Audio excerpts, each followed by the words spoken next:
Australia के नए PM कौन हैं जो मोदी और योगी की तरह भगवाधारी हैं?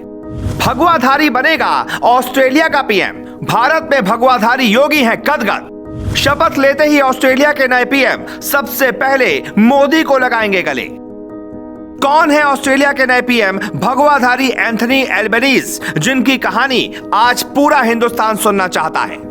एंथनी एल्बनीज की कहानी भी एक आम भारतीय की तरह है। कार हादसे में पिता की मौत हो गई, मां ने पाला और बेटा आज ऑस्ट्रेलिया का पीएम बन गया। ऑस्ट्रेलिया में चुनाव जीतते ही उनकी एक पुरानी फोटो वायरल होने लगी। साथ में यह दावा किया जा रहा है कि वो पीएम बनते ही सबसे पहली मुलाकात मोदी से करना चाहते हैं। मोदी के काम करने का तरीका उनको इतना पसंद है कि उन्होंने 24 घंटे के भीतर शपथ लेने का ऐलान किया और मोदी से मिलने का प्लान तैयार किया।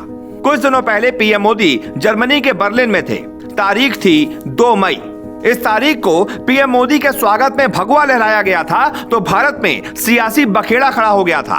लेकिन आपको पहले बताते हैं उस भगवाधारी नेता के बारे में जो भारत के मान के लिए कुछ भी करेगा। ये तस्वीरें चुनाव प्रचार की हैं, जिसमें भारतीय मूल के लोगों के पास पहुंचे एंथनी ने जब भगवा ओढ़ा तो हंगामा खड़ा हो गया। लेकिन इस भगवा के सहारे एंथनी सत्ता के शिखर तक पहुंच गए। केंद्र में मोदी, उत्तर प्रदेश में योगी और ऑस्ट्रेलिया में एंथनी वो भगवाधारी नेता हैं जिन्हें जनता ने सिराखों पर बैठा लिया है। और वो नेता पीएम मोदी से 24 घंटे के भीतर क्यों मिलना चाहता है?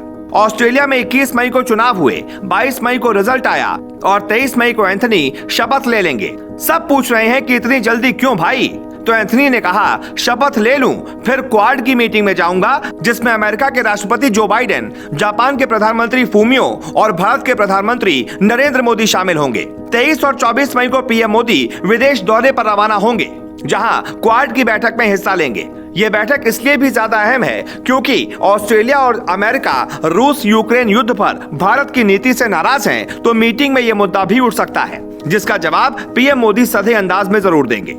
2 मार्च 1963 को सिडनी में एंथनी का जन्म एक गरीब परिवार में हुआ। सिंगल मदर ने इनकी परवरिश की। कॉलेजों के दिनों से ही राजनीति में सक्रिय रहे, लेबर पार्टी में शामिल हुए, करीब 2 दशक से सांसद बने हुए हैं। साल 2013 में उप प्रधानमंत्री भी बन चुके हैं। उसके अलावा 2 बार केंद्रीय मंत्री रहे, 2 बार भारत भी आ चुके हैं। पहले साल 1991 में भारत दौरे पर आए थे। उसके बाद साल 2018 में ऑस्ट्रेलियाई संसदीय दल के साथ आए।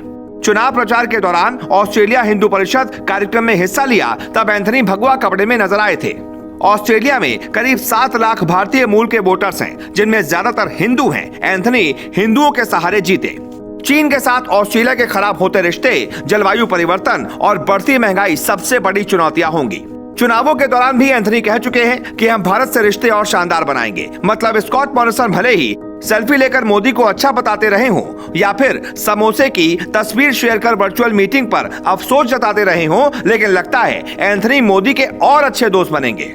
क्योंकि जब अमेरिका से ट्रंप की विदाई हुई थी तो भी लोग यही कहते थे कि पता नहीं बाइडेन के साथ मोदी की केमिस्ट्री कैसी होगी। लेकिन जैसे ही बाइडेन मोदी से मिले तो गले लग गए और अब तो दोस्ती इस कदर परवान चढ़ गई है कि पूछो ही मत। यही दोस्ती भारत को वैश्विक स्तर पर एक अलग पहचान दिला रही है। अब दुनिया के बड़े बड़े नेता और देश ये मानने लगे हैं कि भारत के साथ संबंध ठीक रखना बहुत जरूरी है। Bureau report, global Bharat.